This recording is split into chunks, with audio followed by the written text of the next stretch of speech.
Where is it? I can't seem to find it. Ah, there we go. It's Winston, and I love Volumes of Fear. Oh, my dear, you have nothing to fear. Whoops. Ah, this is it. Presented by Crimson Knight Productions, this is Volumes of Fear, a scripted horror comedy podcast. And here's your host, Piedmont Montgomery. Loyal lunatics, one and all, welcome back to Volumes of Fear. As always, I am your host, Piedmont Montgomery. I look forward to this story that you are about to hear. It is one that we told some years ago, but we have decided to make it a part of our official canon and inject it with more of that horror sauce that we are so famous for. This story is truly frightening and concerns the horrifying combination of zombies and sweets. Listeners, sit back and enjoy Cookies of the Dead.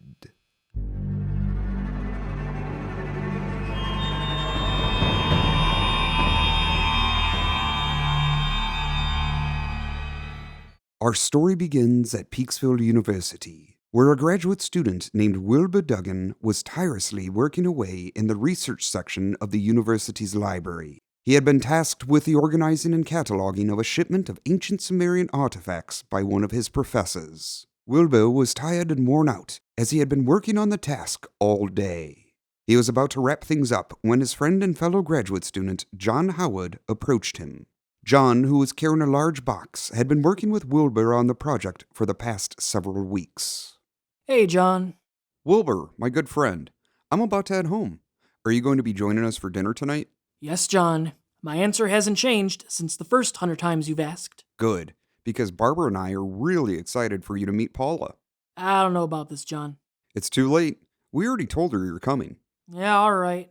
But she better not be another crazy girl. Trust me, you'll like Paula. She's a bodybuilder. Call if you're going to be late. I won't be able to call. My phone battery died. Wilbur, come on. Your cell phone battery died again? It did. Seriously, I need to get a new cell phone. Do I need to wait here and personally drive you? I'll be there. And on time. I promise. Good. Barbara's been on my case about this for a while now.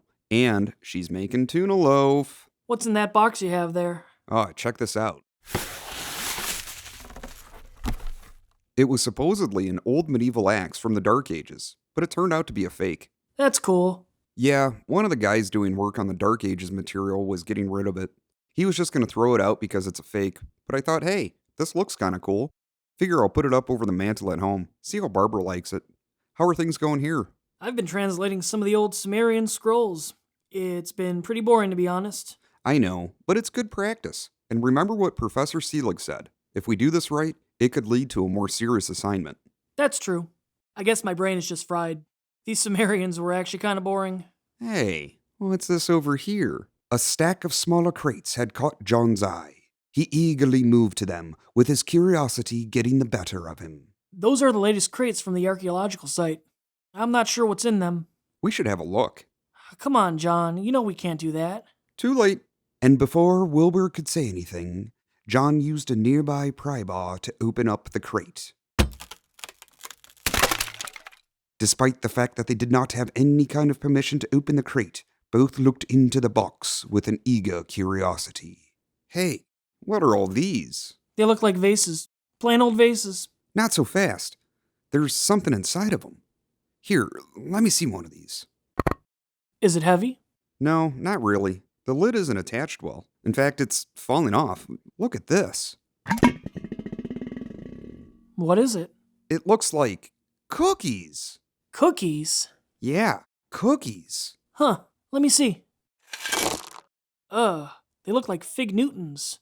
Gross. With this lid on here, these things have been sealed up for, a few thousand years. And you just opened it.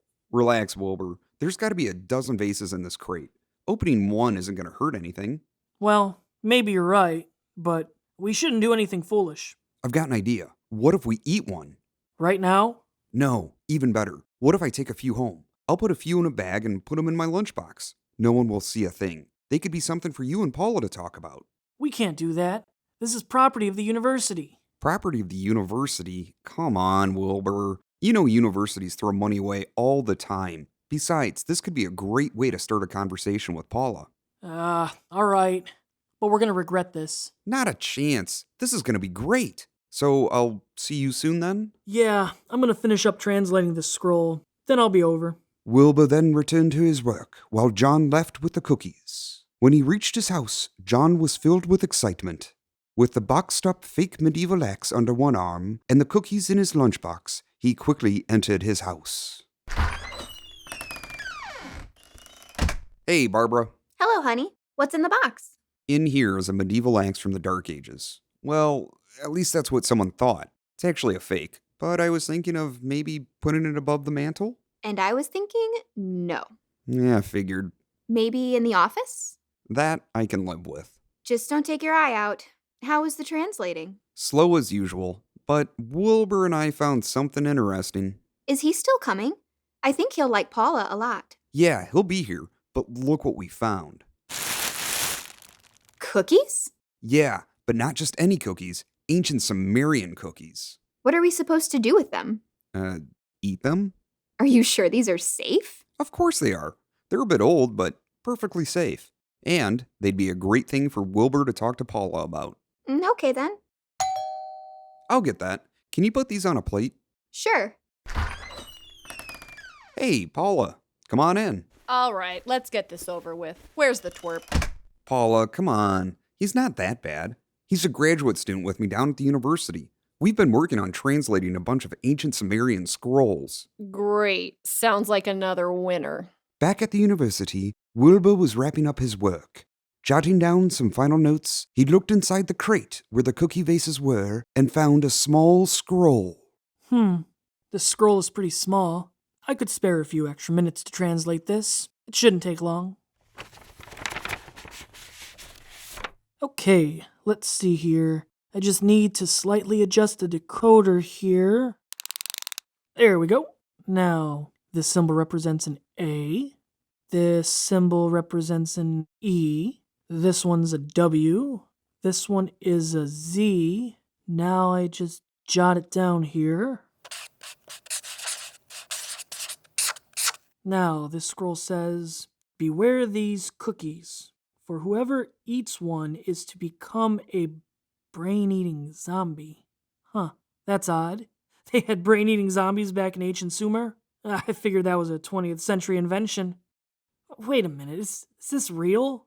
Could eating these cookies actually turn people into zombies? No, that can't be. That's impossible. Wilbur sat back and thought to himself for a moment. He was in disbelief. He reached for his jacket and grabbed his cell phone. Oh, that's right. The battery died. Still, though, this can't be real.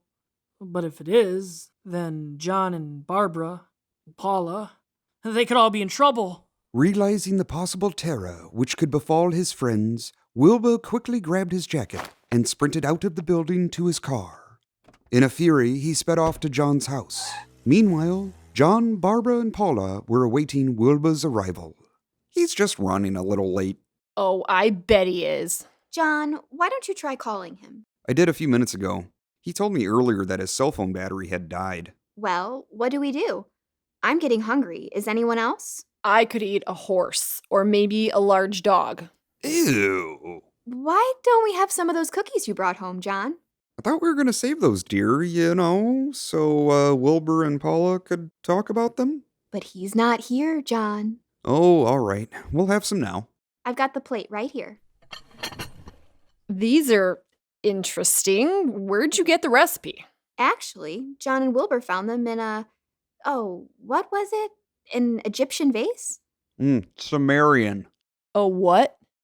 Sumerian. We found them in a Sumerian vase that's a few thousand years old. And you've got me eating this thing that could be crawling with bacteria and diseases made from who knows what? Yeah, but the vase was sealed pretty tight.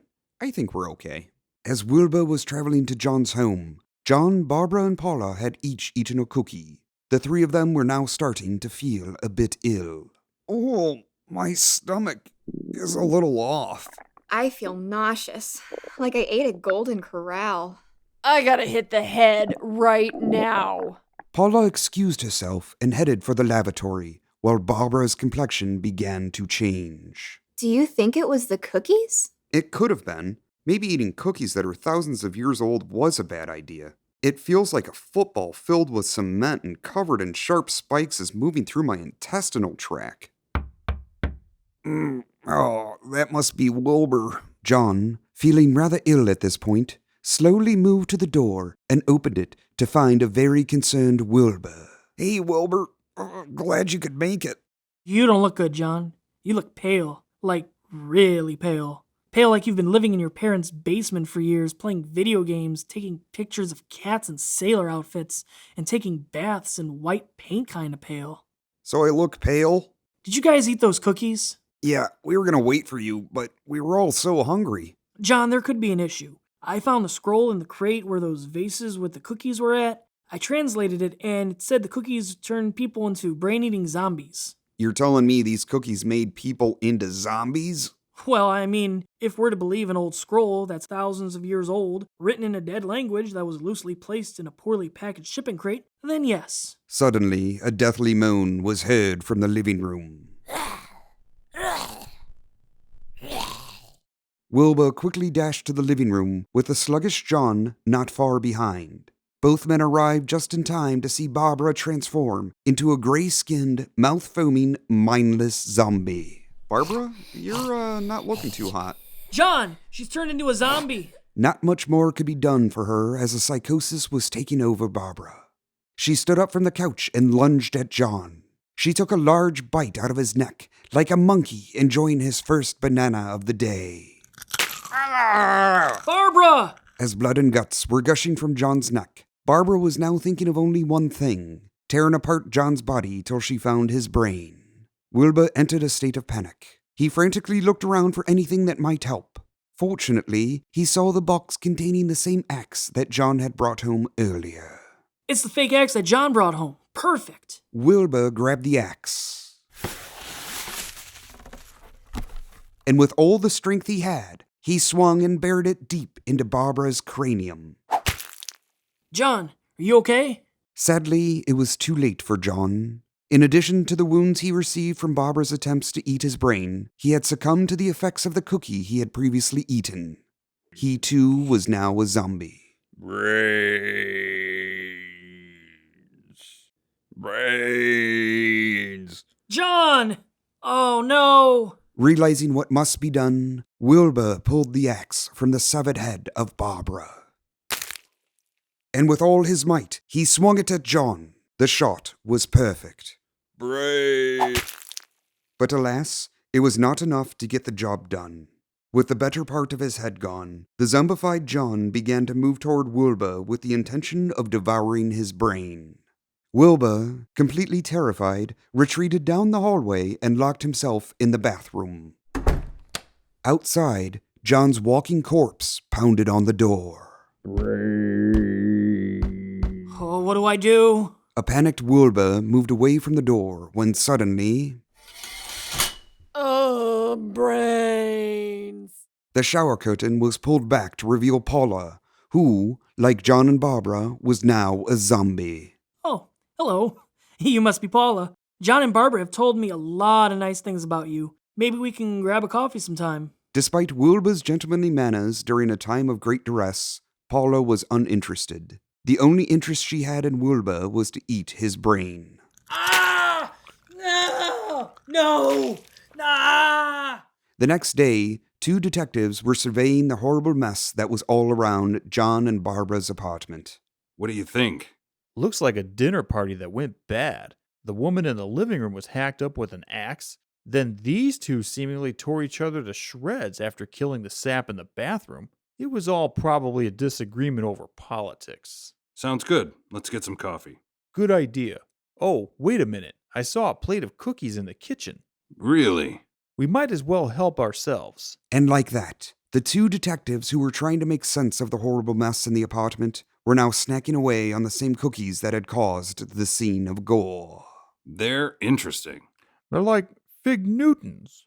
Only a little stale. Yeah, well, better someone eats them. Not like these people are gonna.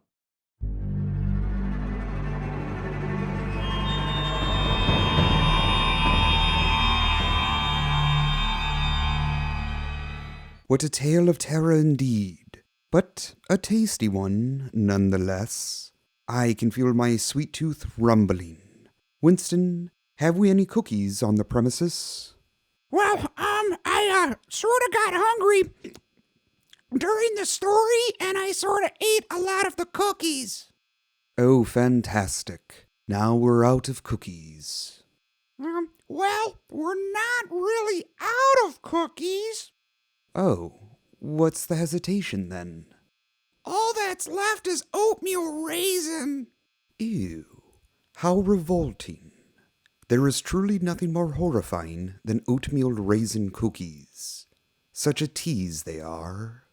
Well, anyway, loyal lunatics, I hope you enjoyed this sweet tale.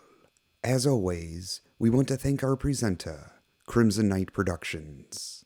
Follow us on the Facebook, the Twit, and the Instagram paw. And don't forget to share the scare and like the lunacy.